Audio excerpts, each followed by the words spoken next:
I'm Evan Halper. I'm a reporter at the Washington Bureau of the Los Angeles Times, and these are the 6 takeaways of President Biden's address to Congress. In another era, when our democracy was tested, Franklin Roosevelt reminded us, in America, we do our part. We all do our part. And if we do that, we will meet the center challenge of the age by proving that democracy is durable and strong. Autocrats will not win the future. We will. America will. So President Biden is pitching a very ambitious agenda.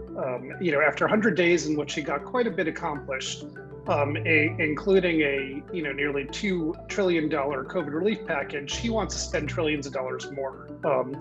He's talking about everything from universal pre-K to family leave to big infrastructure packages that he said would create millions of jobs.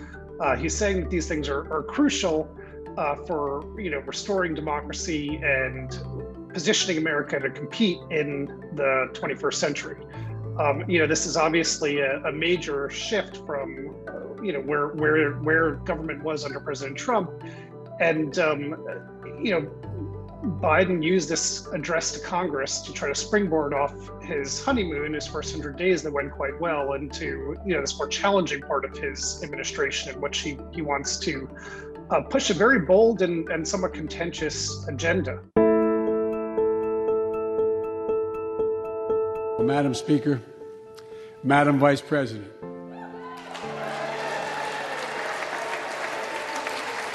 no president has ever said those words from this podium. No president has ever said those words, and it's about time. So this was a different kind of address than we've seen. I mean, obviously we're coming out of a pandemic, and you had a limited number of people who were in the chamber. Everyone's wearing masks, they were socially distanced, but most notable was who was standing right behind Biden's speech. Never before have there been 2 women on the dais with a president, and never before has there been a woman vice president. So when he introduced Kamala Harris early on and said, Madam Vice President, he said that's the first time the president had ever said that, and of course that's a historic moment. Kamala Harris was standing next to Nancy Pelosi, both Californians, mind you, but more importantly, both women. And that was a symbolically important moment, and also showed the drastically different tone in Washington, and the Democratic Party pushing inclusion and diversity as their agenda, and having Nancy Pelosi and Kamala Harris behind President Biden just set a tone for the night. Can our democracy deliver the most pressing needs of our people? Can our democracy overcome the lies, anger, hate, and fears that have pulled us apart? America's adversaries, the autocrats of the world, are betting we can't. One of the things that's been challenging for President Biden is that Republicans are saying much of what he's been doing so far has been largely just pushing a progressive agenda. Of course, Biden ran as a moderate. He said he would be someone who would bring both sides together. And Republicans are complaining that mostly what he's done is push forward, is use the Democratic control of Congress to push forward an agenda that Democrats support.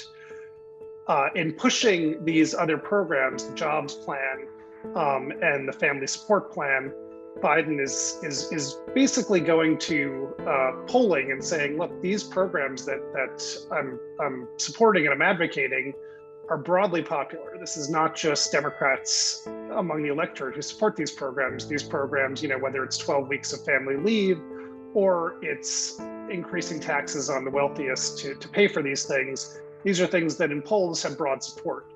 And so he's banking that even though there's a lot of resistance in Congress and Republicans are reluctant to come to the table, that support for these programs among voters will allow him to position them as something that are moderate and something that enjoy broad support. We've all seen the knee of injustice on the neck of Black Americans. Now's our opportunity to make some real progress. So one of the most poignant moments in the short Biden presidency thus far has been the night that the former police officer who killed George Floyd, Derek Chauvin, was convicted of murder by a Minneapolis jury. Biden went on television that night, and he just talked about the outrage that it's taken this long to see this kind of justice, how this is only a first step, how it's just unconscionable that there's been no police reform in the nearly year that's passed since George Floyd was murdered. And so, he made clear that that wasn't just a one-off, that moment, after the verdict.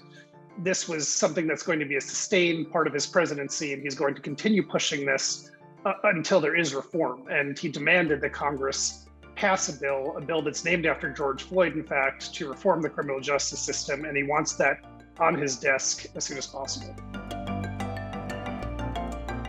How do we pay for my jobs and family plan? I made it clear we can do it without increasing the deficits. Let's start with what I will not do. I will not impose any tax increase on people making less than $400,000. But it's time for corporate America and the wealthiest 1% of Americans to just begin to pay their fair share. Just their fair share. So Biden's plans are hugely expensive.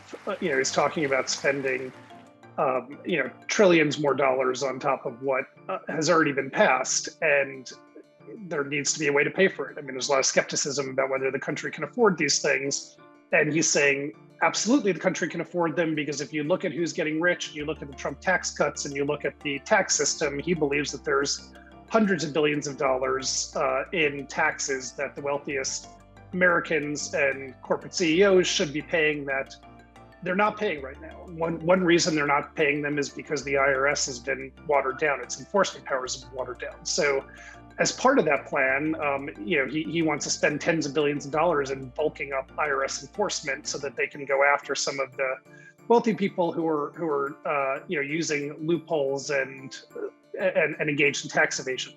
Biden also pointed out that during the pandemic, 20 million Americans lost their jobs, yet 650 billionaires made more than $1 trillion. So, this is a big disparity that he's talking about. And again, taxes are always tough for any politician raising taxes, but he's betting that, as the income inequality gap widens, that there's just more support than there has been in the past for these kinds of proposals, and that the public is on his side.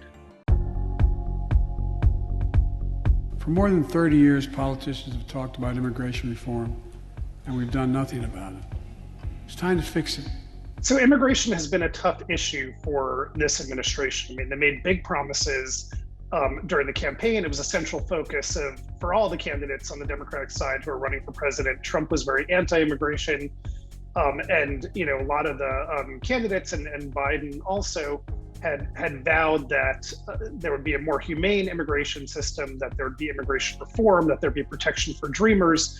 But since he's come into office, it's been a difficult thing to move forward and to accomplish. And some of the things his own Border Patrol has been doing has really kind of enraged advocates. So he used this moment to renew his commitment to immigration reform, talked about the kinds of things that need to be done, said he has a bill, said, there needs to be a pathway to citizenship for migrant farm workers, for example. There need to be protections, for people from Central America who are fleeing violence and natural disasters. And he said that there needs to be immigration reform, that this has been something politicians have been talking about for 30 years, and that it's time to get it done. And he was resolute on that. So despite the challenges he's been having, he certainly was not backing down from it. He could have not talked about it in the speech, but again, he renewed his commitment.